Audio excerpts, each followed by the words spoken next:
Yes. Okay. That's the best part of our day right there. That 11 to 12 hours. So congrats to everyone. I promise it's not 35 minutes, but it is important for me to properly convey my gratitude today. So I want to thank you guys so much for having us back here in Tempe. For me, it's the 11th time. I feel like Tempe has always welcomed us crazy triathletes into the city with open arms. Since this is the last race on U.S. soil, no less, that ends our season, it understandably attracts a lot of athletes, teams, friends, family to share in something really extraordinary together. I do want to talk a little bit about the journey to Ironman, the journey of what may or may not have happened yesterday for everyone who was involved. I can say with 100% certainty that no one's journey here was perfect. I have no doubt you all experienced some really high highs and understandably some very perplexing lower lows in your progression to the start line. When I talk about these highs and lows, I'm not only talking about in your training or your preparation for the race, but I'm also talking about in life, whatever that may be, work, family, multitasking, and managing. Simply put, life. Our sport is challenging enough to do when everything is near perfect in one's life. I think it's that much more harder to obtain the needed mental fortitude and effort to prevail when hiccups are lurking and your chi is being tested. This is why I genuinely commend you all, regardless of place, time, or if you were able to finish or not. Simply put, sometimes dreams are just put on hold. I'm a huge Vince Lombardi fan. Been growing up reading his words in sports for years, and he says it's easy to have faith in yourself and have discipline when you're a winner, when you're number one. What you've got to have faith and discipline when you're not a winner. So I'm more inspired by individuals who rise above their hiccups, their adversity, their lows, to keep achieving and to keep trying to exude that tenacity, gumption, fortitude, all the sort of characteristics that make up what we do in Ironman. So I want to make sure I convey congratulations to all those that had their dream yesterday, and if you didn't, that's okay too. As they say, it's not about the destinations, it's about the journey. So it's now important for me to do some acknowledging action here. I want to take quick moments to do that.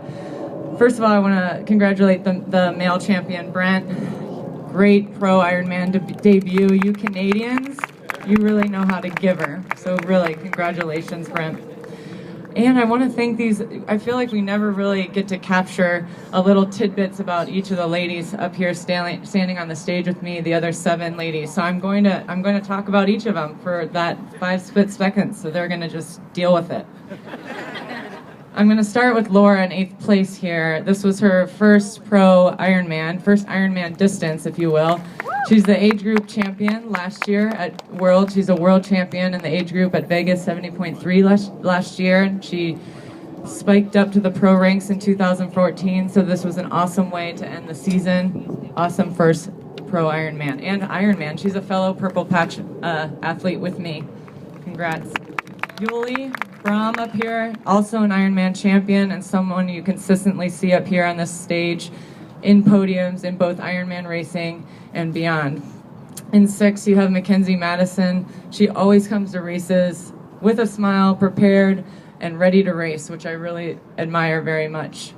I want you to know something about Amanda Stevens in 5th place. As most of you know, Amanda is consistently first out of the water in Kona as well, several years. Why she's known, of course, as the uber swimmer, people often forget, which of course is true, that she doesn't really have a weakness. She's good in all 3.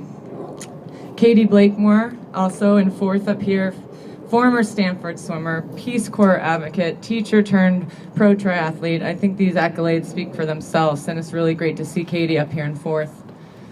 Heather up here in 3rd. Heather and I raced age group together for some time, and it's been really cool to progress together in the pro ranks and as her friend too. I really love watching Heather shine.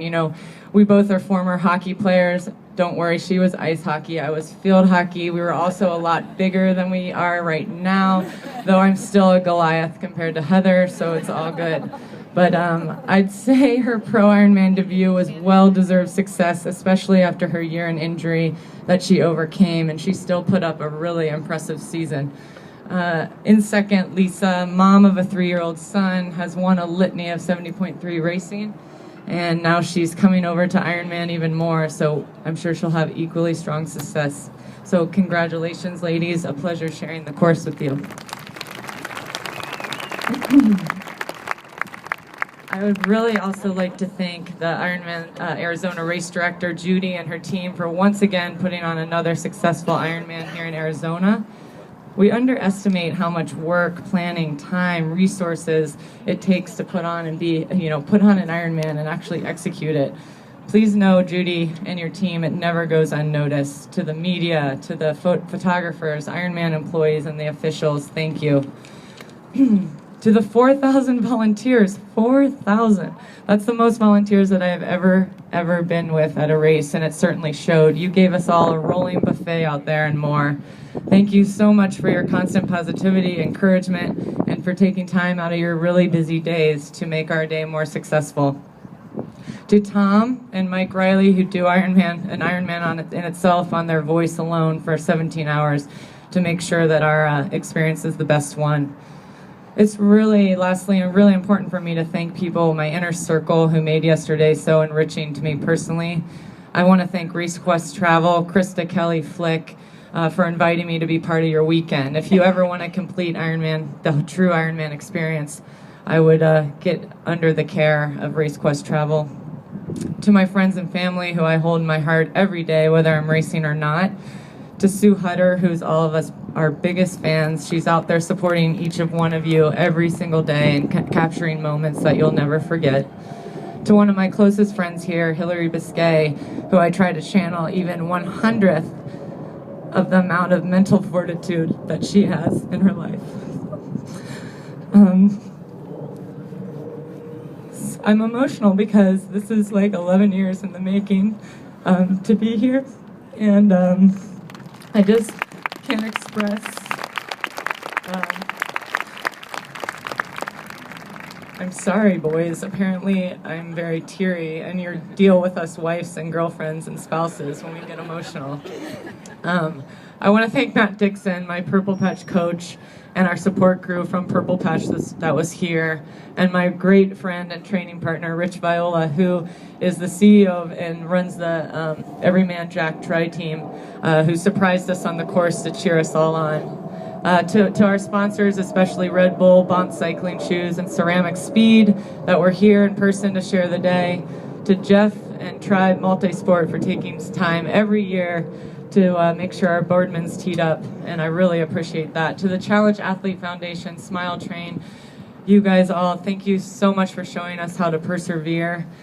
And to my husband, Aaron, I've been with him since I was 14. I'm now 36. So for 22 years, he's tolerated me and hasn't kicked me to the curb just yet. So make sure you all hug your Sherpa, hug your significant other, your spouse. Those around you are the ones that complete you. And so thank you so much also to all of you. You know, I hope I can properly convey my genuine care and how much value I have for your support and how much it means to me personally. So thank you so much for allowing me to share the day with all of you. Thank you.